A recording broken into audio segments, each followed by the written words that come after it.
Continuando con las presentaciones, tenemos el segundo tema, actualización en el manejo fisiátrico del pie diabético. Este tema va a estar desarrollado por el doctor Carlos Alberto Arce González. Él es jefe del Departamento de Medicina de Rehabilitación del Hospital Almenara, consultor del área de biomecánica clínica aplicada del Departamento de Medicina de Rehabilitación del Hospital Almenara. Es past president de la Sociedad de Medicina Física y Rehabilitación del Perú, past president del Comité Nacional de Rehabilitación en Salud. Es miembro fundador de la Asociación Peruana para el Estudio de Dolor, miembro fundador de la Asociación Peruana del Pie Diabético, miembro fundador de la Asociación Latinoamericana de Pie Diabético, miembro del Comité Latinoamericano de Gestión de la Investigación en Rehabilitación, docente universitario, pregrado y posgrado de la Universidad Mayor de San Marcos y la Universidad Nacional Federico Villarreal.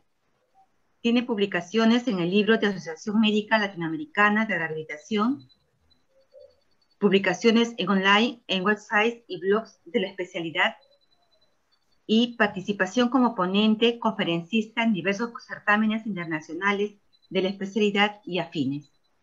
Con ustedes, el doctor Carlos Alberto Arce González.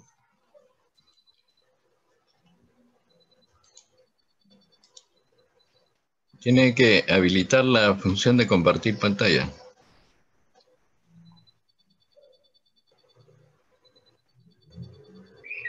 ¿Aló, me escuchan?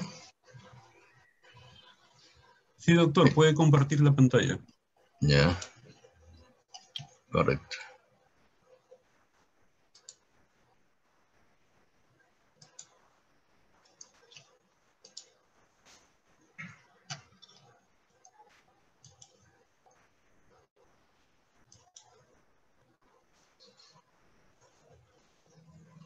¿Ahí se ve?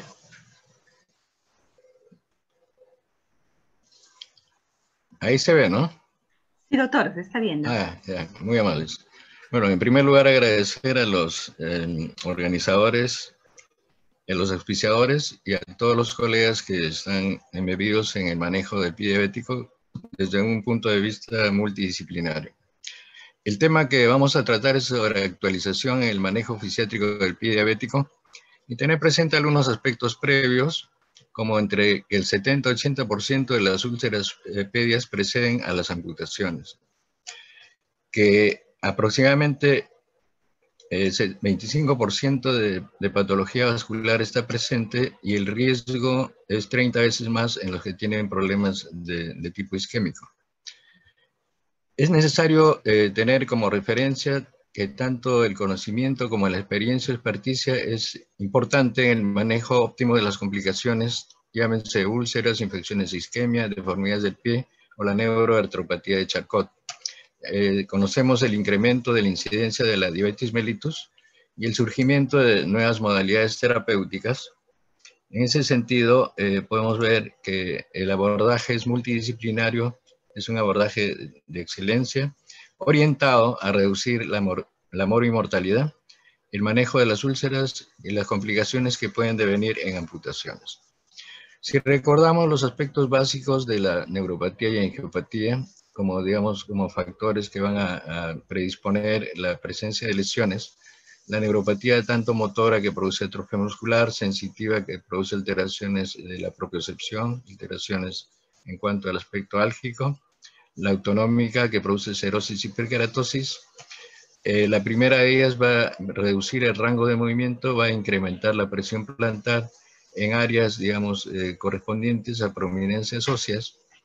Igualmente la xerosis y hiperkeratosis condiciona una serie de alteraciones que van a devenir en complicaciones más severas. Igualmente el aspecto de la angiopatía, el shunt arteriovenoso, la reducción del flujo capilar, todo ello por una u otra ruta van a conducir pues a presencia de lesiones y las lesiones ulcerativas que, como habíamos mencionado, pueden condicionar problemas de amputaciones menores o mayores. Uno de los aspectos a considerar desde el punto de vista fisiátrico es el incremento de la presión plantar. debido a la reducción del grosor del tejido plantar con la edad, la presencia de deformidades pedias que son predisponentes a cualquier tipo de lesión, por ejemplo, un alus valgus, o la presencia de hiperkeratosis, o la presencia de alteraciones de la bóveda plantar interna, la presencia de hiperkeratosis, como había mencionado, el peso corporal, el índice de masa corporal está en relación también como un factor de riesgo. Y lógicamente los cambios tisulares por lesión previa, llámese lesiones interdigitales o de diversas localizaciones, o también cambios tisulares por lesiones previas como úlceras. El pie en riesgo, existe una serie de factores para la ulceración, tales como factores sistémicos y que ya son conocidos, y factores locales, de los cuales vamos a ampliar un tanto, que son la neuropatía, las deformidades estructurales, el uso de zapatos inapropiados, la presencia de microtraumas, la presencia de hiperkeratosis, la historia de úlceras o amputación previa, la elevación prolongada de la presión focalizada y la limitación de la motilidad articular.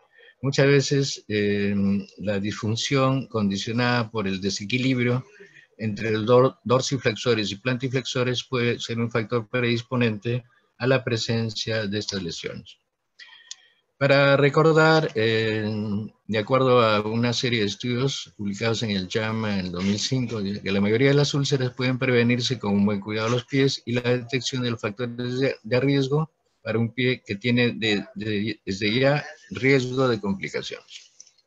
Ya habíamos mencionado la neuropatía, la pérdida de la sensibilidad protectiva, la enfermedad arterial periférica, la isquemia, y desde el punto de vista de las cargas y descargas podemos hablar el uso del zapato inapropiado, el caminar descalzo, la educación inadecuada del paciente o de los proveedores de salud y el no contar, digamos, con servicios apropiados para la orientación de las medidas de autocuidado del pie, asociado a todos estos factores mencionados, a la presencia de una infección y condicionado aún por problemas dados, como la artropatía de Charcot, que es la máxima expresión de la neuropatía diabética. Condicionará deformidades pedias y por consiguiente podrá devenir en una amputación. Aquí tenemos una úlcera neuropática característica con un borde hiperkeratóxico marginal, un reborde marginal, localizado en áreas de hiperpresión a nivel de la cabeza o caput de los metatarsianos. Acá una imagen más amplia, una característica úlcera neuropática y la presencia también de las alteraciones de la morfología estructural pedia, como el caso del pie normal es la bóveda plantar. En el pie plano se observa, digamos, un descenso de esta bóveda o la excavación mayor a nivel de esta bóveda plantar interna que condiciona el pie cabo. Y de acuerdo a una serie de estudios y observaciones, la superficie plantar del antepié es el lugar más común para el desarrollo de las úlceras. Zona de los huesos sesamoideos del primer metatarsiano, zona de la cabeza de los metatarsianos, zona de la tuberosidad calcánea, como podemos apreciar. En un estudio publicado en Diabetes Care, en un estudio hecho en Manchester sobre 91 pacientes, sobre la distribución de las úlceras en el pie diabético, se encuentra que el mayor porcentaje de ellas se localiza en la zona de la superficie plantar en el antepié o en la zona central del pie. Hasta un 60%, en la zona dorsal del pie 6%, 19% en la zona dorsal de los ortejos, y observamos, digamos, la distribución topográfica de las lesiones según este estudio. Tener en cuenta algunos aspectos de la biomecánica, en realidad es un campo muy amplio, pero podemos destacar algunos conceptos previos. Cuando la persona está descalza, el 57% de la carga, o sea, consideremos que este es el pilón tibial, distribuye la carga a través del astrágalo y a su vez hay una redistribución de esta carga a nivel del retropié, que viene a ser el calcáneo, y a nivel del antepié, configurado sobre todo por el arco metatarsal. O sea, en la persona descalza hay una mayor carga en la zona posterior, en la zona retropié. Si utilizamos un taco de 4 centímetros, prácticamente se invierte este porcentaje de descarga. Si utilizamos un taco más alto, como de 6 centímetros, 2 pulgadas y pico, podemos apreciar acá que prácticamente las 3/4 partes del peso corporal se va a distribuir hacia la zona del antepié. Y si el zapato es mucho mayor, dice que la moda no incomoda, pero la carga, pues lógicamente este tipo de calzado no estará indicado en las pacientes diabéticas. Entonces se puede utilizar un taco un poquito de 3-4 centímetros, pero en forma distribuido como una plataforma o un taco tipo cuña.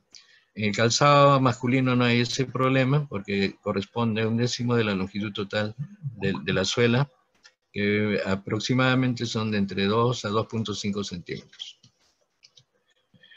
En los aspectos de la patomecánica pedia, los factores que afectan la biomecánica normal son las deformidades pedias que ya hemos mencionado, un patrón de marcha normal, por eso es necesario que no solamente utilice el calzado adecuado o las plantillas, digamos, más convenientes, sino también que se haga un entrenamiento de la marcha configurando las fases de apoyo y balanceo.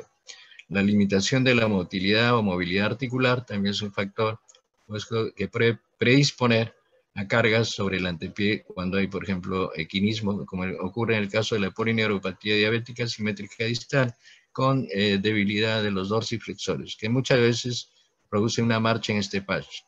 La presión plantar repetitiva también es otro factor, y un factor importante que no hay que descuidar es el estrés por cizallamiento, que se da en el plano horizontal. No solamente debemos fijarnos en la zona del antepié, o sea, la presencia de dedos en garra o la presencia de halus valgus, sino también observar la parte que corresponde al retropié. Sobre todo existe la denominada línea de Helbing, que nos permite ver el alineamiento del talón con respecto a la proyección tibial posterior a nivel del astral o el calcáneo. Normalmente debes tener una configuración o dirección recta. En el caso que este ángulo esté orientado hacia la parte medial o interna, está condicionando un talo valgo. Y en caso contrario, cuando esta proyección de este ángulo se da hacia la parte externa, eso se considera pues un talo varo. Habitualmente el talo valgo se asocia a descenso del arco plantar, o sea, planismo, mientras que el calcáneo o talo varo se asocia al pie cabo. Entonces aquí tenemos las lesiones que se pueden producir por presiones sostenidas o presiones intensas en un tiempo más reducido, el cizallamiento o el estrés repetitivo, lo que condiciona el aspecto del pie insensible.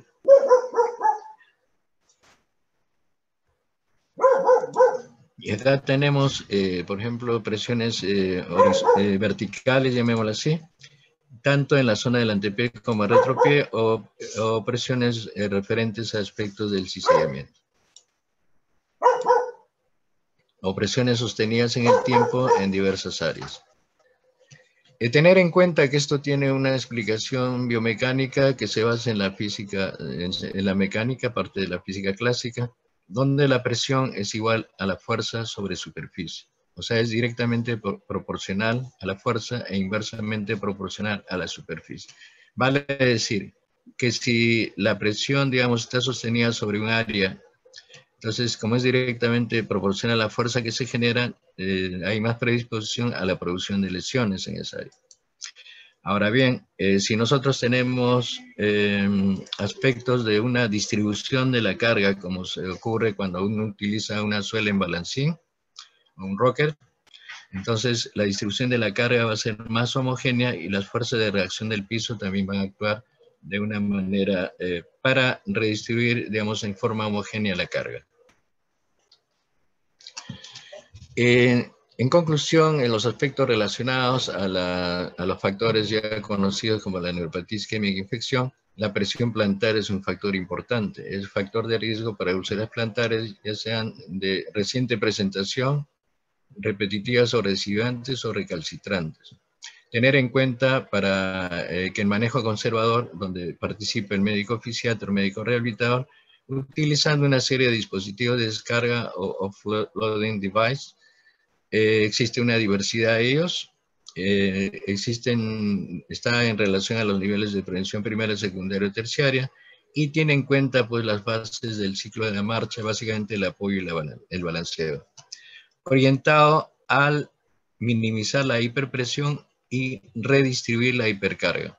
Una descarga eficiente y una adherencia al tratamiento es un factor que muchas veces no se tiene en cuenta, va a condicionar una cicatrización exitosa.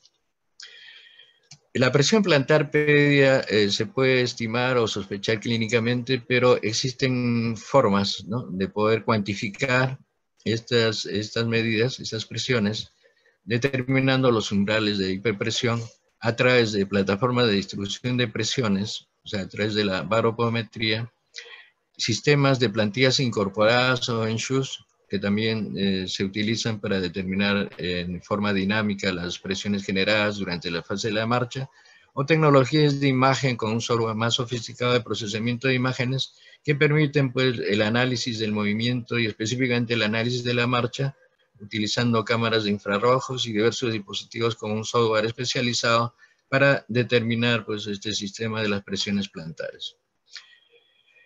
En cuanto a la baropometría computarizada, se emplea un dispositivo electrónico, un baroporómetro, que permite tanto el análisis como el registro gráfico de estas huellas y las características biomecánicas desde el punto de vista estático, dinámico y posturográfico. Entonces nos permite precisar imágenes a colores.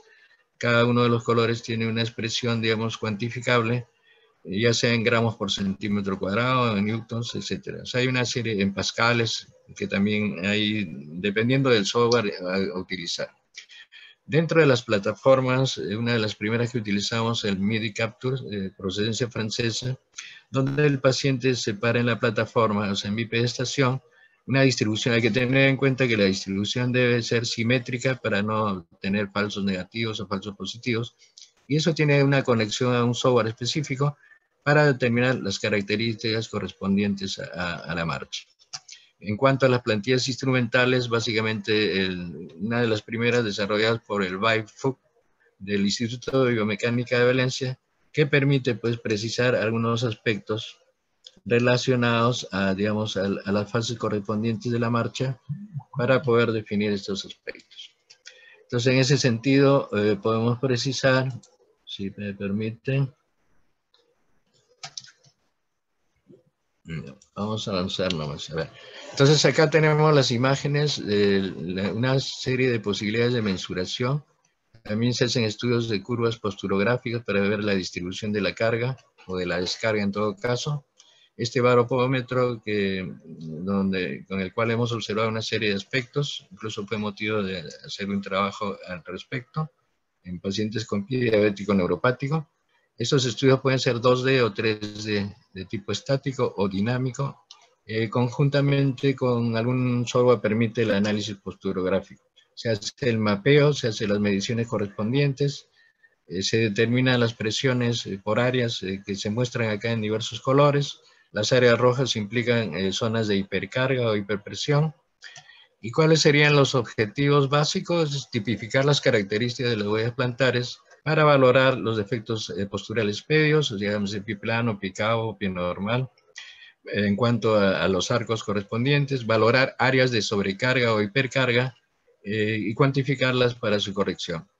Y también nos sirve no solamente para diagnosticar las zonas, sino para controlar la zona de hiperpresión, sino para controlar la eficacia de las adecuaciones o correcciones ortésicas efectuadas en los zapatos o las plantillas.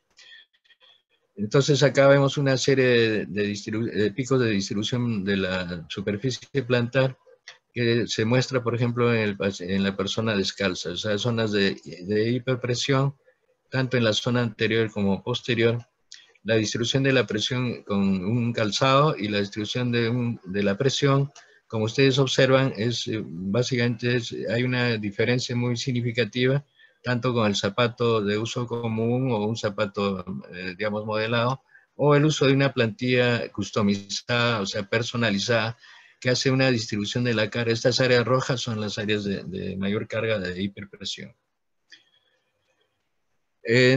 Nos puede servir también para hacer un control, digamos, como había mencionado con los dispositivos, que en este caso unos zapatos ortopédicos, es un paciente con una hiperpresión, este es el pie derecho, este es el pie izquierdo, este es el centro de masa de cada pie, este es el centro de gravedad, entonces vemos que está relativamente alineado. Este paciente presentaba una úlcera en esta zona y se ve, digamos, de color rojo, y presentaba una zona de hiperpresión en la zona de retropié del lado derecho. Mediante la aplicación de un calzado, pues ustedes ven que aquí también está mostrando la morfología del taco, del calzado. Vemos que esta distribución de la carga prácticamente se reduce y se redistribuye hacia la zona del retropié. Mientras que en esto prácticamente este incendio se apaga, como ustedes pueden observar. O sea, hay una evidencia real de que se produce una distribución o reducción de las cargas cuando se requiera en la zona que se requiere. Debemos conocer también algunos aspectos relacionados a aspectos que ya lo mencionamos, la vascularización, o el aspecto de la circulación, de la microcirculación, el control de la infección y el control de las áreas de presión, que es un factor importante. Acerca de lo que corresponde al manejo rehabilitador, el control de la presión, considera de la presión focal pedia, me refiero, para el manejo exitoso de una úlcera pedia diabética, el enfoque de un manejo en equipo, teniendo en cuenta que para la curación de las úlceras según Bolton, se debe considerar el estatus circulatorio, el control de la presión focal como factor importante y el tratamiento apropiado de la infección, y en eso ha habido muchos avances, lógicamente. Y en cuanto corresponde a los dispositivos de descarga, entonces debemos conocer que el tratamiento de la UPD, de la úlcera péptica en la diabetes, perdón, de la úlcera pedia en la diabetes, incluye el desbridamiento de la lesión, el manejo de la infección, las técnicas de revascularización cuando están indicadas o son los pacientes tributarios de que se realicen este tipo de técnicas, y el empleo de dispositivos de descarga. Son una variedad, sería muy largo comentar de cada uno de ellos. Tener en cuenta que hay que tener algunas consideraciones para elegir el dispositivo adecuado, óptimo para cada paciente, que debe tener como características la capacidad de eliminar la carga o las presiones eficazmente en el lugar donde se encuentra la lesión, la relación entre el costo y beneficio del dispositivo, la facilidad de uso o la habilidad para la aplicación del mismo, las características de las úlceras diabéticas y la capacidad de fomentar la adherencia de los pacientes, asegurarnos que el paciente lo va a utilizar realmente como debe ser, en el tiempo necesario. Y como había mencionado, existe una serie de modificaciones de calzados, el Total Contact Cast, el molde de contacto total, variantes como el Walker, zapatos confeccionados sobre medida, elementos bivalvos, zapatos con descargas anteriores, el EMI Shoes, y también constituyen lógicamente elementos de descarga el uso de bastones, bastones canadienses, muletas axilares, el uso de la silla de ruedas. Todos estos son elementos de descarga. Hay un grupo de dispositivos que se pueden clasificar en no removibles, o sea, sistemas offload no removibles, como son, digamos, el tradicional Total Contact Cast, molde de contacto total, fabricado en plástico o fibra de vidrio, con una serie que viene en un set para poder prepararlo, o un sistema que es más fácil de usar para producir una descarga bastante eficiente, que es el Total Contact, que se puede hacer en poco tiempo.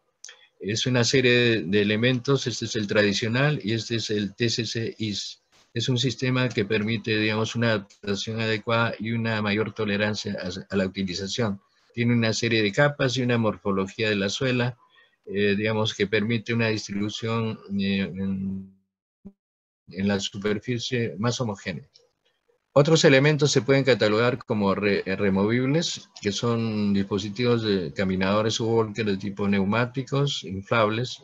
Ese es el clásico sistema walker. Algunos vienen con un sistema para no apoyar el antepié. Otros que tienen sistemas neumáticos internos con plantillas incorporadas. El EMI Shoes o el EMI Zapato para, en este caso, evitar la carga en la parte anterior y permitir que el paciente pueda desplazarse. Estos dispositivos hechos básicamente para la neuroartropatía de Charcot, es el sistema Crown, que es un sistema bivalvo, a diferencia del Walker clásico, y que puede tener, pues, digamos, o que tiene multicapas, que permiten una mayor adherencia al terreno y sobre todo una reducción de la carga como un sistema de amortiguación por el material que contiene y por la morfología de tipo balancín o de tipo rocker. Acá, para entender claramente este aspecto, el calzado de descarga, en el caso, reduce la presión en una parte específica. En este caso, por ejemplo, queremos reducir las presiones porque hay una lesión en el antepié, o acá en caso de que haya una lesión en el retropié, y la indicación es precisa cuando en este caso la lesión es en la zona anterior, y en el caso de este esquema que se muestra, esto sería más para lesiones que corresponden al retropié. También llamado hal shoes o medio zapato, medio calzado, como debemos, digamos, describirlo. Se puede, ya viene prefabricado muchos de ellos, o podemos mandarlos a confeccionar, como es este caso, uno de los primeros que mandamos a confeccionar, teniendo en cuenta el modelo con una serie de variantes. Incluso si observan la distribución de la zona del enfranque, la zona de no contacto, con respecto a este se ha hecho más extensiva para darle un poquito más de estabilidad. Y utilizamos de preferencia el sistema velcro o muchas veces cordones, porque las hebillas, a veces el paciente tiene su neuropatía, es un poquito difícil de manejar, pero el sistema velcro, el llamado pega-pega, nos facilita, digamos, su utilización o la aplicación. Otro dispositivo de descarga, el Total Contact, que permite una curación del 80-90%, un promedio de 42 días aproximadamente, un nivel de evidencia 1B, grado de recomendación A. Y puede asociarse a un sistema de una bota para facilitar el desplazamiento. El otro es el Walker, que este es, como habíamos mencionado, es removible, permite una curación aproximadamente del 50% en un tiempo más prolongado, más o menos 2 meses, con un nivel de evidencia 1B y un grado de recomendación A. Entonces, como vemos acá, con plantillas de tipo neumático, se pueden asociar algunas plantillas para configurarla de tal modo que se reduzca la zona de presión, aparte de la morfología y la distribución de la carga, para evitar, digamos, la carga directa sobre la lesión, digamos, activa, ¿no? Y este es, digamos, un paciente desplazándose con ese tipo de dispositivo. Ese es lo que había mencionado el Crown, que hay una serie de modelos.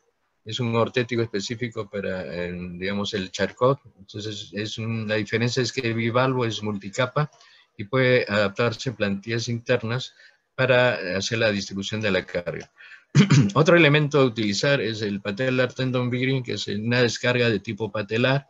O sea, la carga básicamente se da a nivel de la rótula, en el borde inferior, al 60% y solamente el 40% en la zona baja.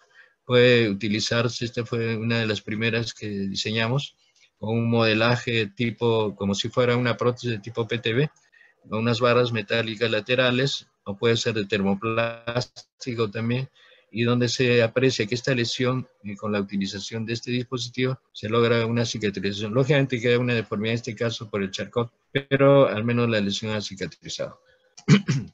Según un estudio de, básicamente, Ryan Crews y Sei Baikas, o sea, muestra que es interesante este esquema, porque uno puede apreciar la baropodometría que habíamos mencionado con respecto a un zapato tipo zapatilla atlético, con respecto a un caminador corto, llamémoslo así, o un zapato modificado, o con respecto a un walker, digamos, no muy alto, prácticamente supramaleolar, con respecto a un walker clásico, ¿no? Entonces se aprecia que digamos, la distribución es, en cuanto a la imagen baropodométrica, es bastante similar, o sea, independientemente de la longitud del upright, o sea, del sistema que va en contacto acá, ¿no? Como se puede apreciar.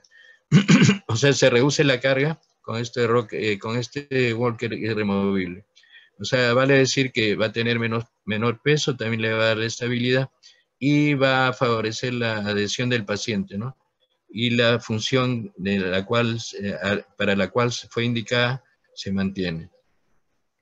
Acá tenemos digamos, un dispositivo de descarga de tipo PTB, como había mencionado, con barras laterales y un estribo para adaptar al calzado con un sistema de sujeción velcro y un sistema de un strap para, digamos, proteger el reborde para que no haya contacto. Incluso los bordes en esta zona están un poco evertidos para que haya un contacto directo. Entonces podemos ver, apreciar que en este paciente, él tiene tendencia al varo, entonces acá le hemos adaptado un sistema como una cinta que va unido, digamos, al tutor interno para poder, digamos, reducir un tanto el varismo.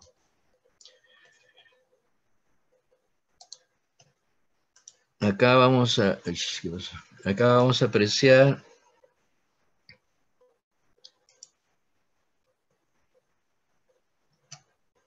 el uso de un walker clásico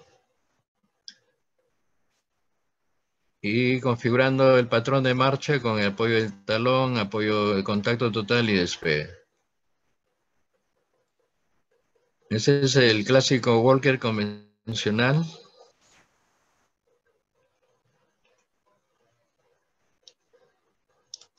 Y este es otro paciente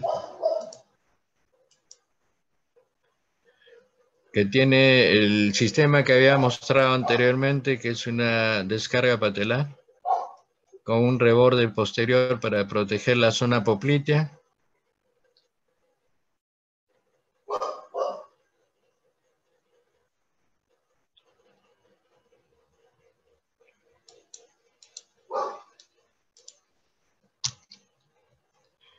Ya.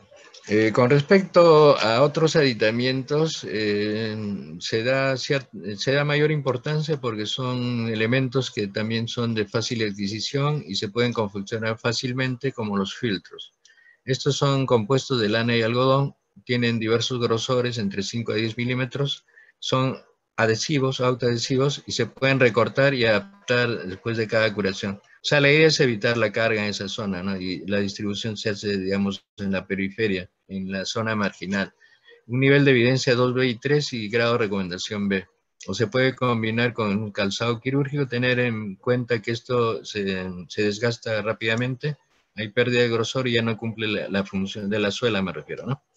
O las ortoplastías de silicona, que son de utilidad cuando hay úlceras en la zona plantar de los ortejos. Es un material de baja densidad.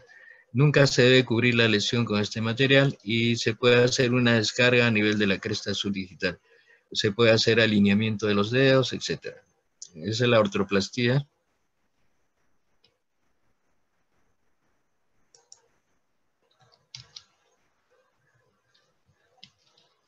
Acá tenemos diversos tipos de ortoplastías. Por ejemplo, tenemos acá el caso de un halus valgus con un segundo ortejo traslapado o supraductus, y con el uso de estas ortoplastías de silicona se puede hacer el modelaje y hacer un mantenimiento del alineamiento que es conveniente para evitar la hiperpresión en ciertas áreas que pueden producir lesiones. O la ortoplastía de relleno cuando existe, digamos, una ausencia, en este caso una amputación del segundo ortejo. La tendencia va a ser que ambos lados tiendan a inclinarse hacia adentro. O sea, hay un fenómeno de convergencia que se observa. Entonces, en este sentido, para mantener el alineamiento se hace una ortoplastía de relleno y de alineamiento, diría yo también. Acá tenemos un paciente con una amputación del halus. Sabemos que el halus es importante durante las fases de la marcha, sobre todo para la propulsión, la fase de despegue. Se hace la confección correspondiente. Esta es la vista dorsal, esta es la vista superior, la vista dorsal y la vista plantar. Y acá observamos, digamos, la morfología. Este es el relleno para, digamos, mantener la morfología del ortejo ausente. Y aquí las adaptaciones para mantener el posicionamiento correspondiente. La utilización del calzado terapéutico en realidad es bastante importante si se hace de la manera adecuada. Una lesión con estas características, bueno, limpia y amplia en la zona, una úlcera netamente neuropática que cicatrizó plenamente con el uso de un calzado extra profundo confeccionado en cuero guante con una suela en balancín y con una plantilla modelada en plastazote hecha con escayola, o sea, molde de yeso. Y estos fueron los primeros esquemas que se encontraron en la bibliografía. publicado en Diabetes Care en el 2001. Entonces, ellos describen que de acuerdo a la altura del calzado puede ser un zapato tipo Oxford, o sea, referente al maleolo externo, a 6.5, a 12.5, a 16, variando la denominación desde un zapato tipo Oxford, un semi-botín o un botín. Y las características descriptivas, un calzado tiene una suela y tiene una pala, que es la cubierta. Este viene a ser el taco, la parte de no contacto es el enfranque, esta es la plantilla interna, este es el sistema, el punto de pivot, que viene a ser la parte que corresponde al balancín, y esta es la suela externa. Este esquema fue uno de los esquemas que nos inspiró en el manejo de los zapatos, digamos, adecuados para el pie diabético, es el Rocking Shoes, que básicamente produce pues una elevación de la zona anterior del pie para evitar la carga en la fase de propulsión durante la marcha. Y también se puede utilizar una barra metatarsana que cumpliría una función así como esto, teniendo un pivot de convexidad que va directamente en relación a la cuantía de las hiperkeratosis o de la posición de las mismas para poder lograr ese efecto. Es diferente cuando se utiliza una suela con una suela normal, digamos, que hay una hipercarga en todas las direcciones con respecto a un zapato de tipo embalancín que va a cumplir una función no solamente de facilitar el desplazamiento, sino también de evitar la carga en la zona del antepié. Y se puede colocar pues también una suela con una banda de tipo cuña, o sea, tipo Thomas, o si no, como un sándwich de microporoso para producir, digamos, la amortiguación en la fase del apoyo del talón o el contacto inicial, que es la primera fase de la marcha. Una variedad de zapatos ortopédicos utilizando pasadores o cordones de sujeción a ajuste en diversos diseños y tamaños. En realidad no parecen ni siquiera ortopédicos, o con bandas, digamos, o con straps con sujeción velcro. También botines cuando se requiere, y para las damas pensamos en un zapato tipo que puede ser más elegante, con un taquito tipo cuña, de 4 centímetros en este caso, una suela en balancín, y el material sí tiene que ser un material suave, en lo que respecta a la pala, que es generalmente el cuero guante. Hay otros sistemas ya prefabricados, como el Dynawork, que permite, digamos, posicionar, digamos, este elemento que sería como una barra metatarsal externa de acuerdo a la localización de las lesiones o el área que se quiera proteger. Entonces acá observamos que esto es deslizable y se puede ajustar, digamos, de una manera, de acuerdo lógicamente a la ubicación de la lesión, y se pueden utilizar plantillas incorporadas, ¿no? Con modificaciones de acuerdo a lo que se requiera. Ahora, si ustedes observan este sistema velcro, a diferencia de este, tiene como un seated loop, o sea, como un asa, que evita pues que con el uso, con el desgaste se desprenda y se pierda la efectividad, digamos, de mantener el posicionamiento de la zona de la pala del calzado. Diversos tipos de plantillas, algunas prefabricadas de silicona, de plastazote, con algunas que vienen con elementos en el talón, elementos a nivel de la retrocapital, o sea, del arco metatarsal, pero requieren un calzado, pues, lógicamente extra profundo para poder, digamos, colocarlas adecuadamente y evitar áreas de presión.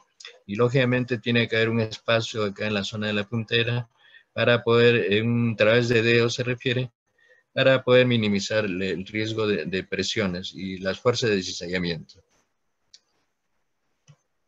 Otro tipo de plantillas, esta fue una plantilla hecha en plastazote bajo el molde en escayola, y luego de eso, una vez confeccionada la plantilla, ya se adapta al calzado. O sea, no al revés, no el calzado y luego la plantilla, sino primero la plantilla y luego el calzado.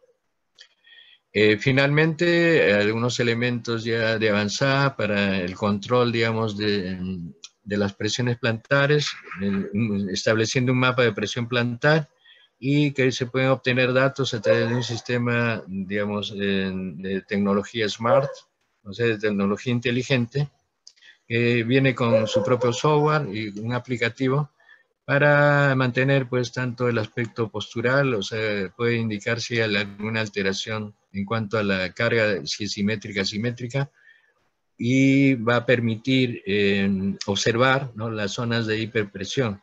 O sea, en zonas acá rojas, como los estudios baropodométricos que observamos, ¿no? En este caso, un estudio de tipo bidimensional.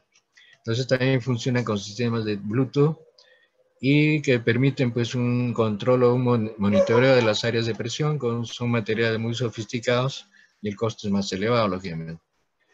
Aquí tenemos un sistema interesante que fue presentado en Las Vegas en el 2018, donde podemos apreciar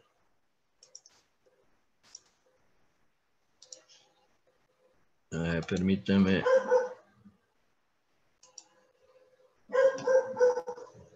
Acá está, acá.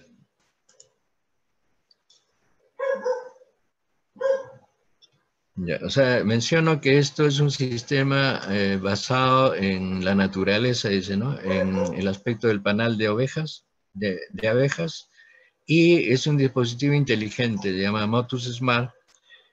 Controla la adherencia del paciente con un protocolo de descarga mecánica.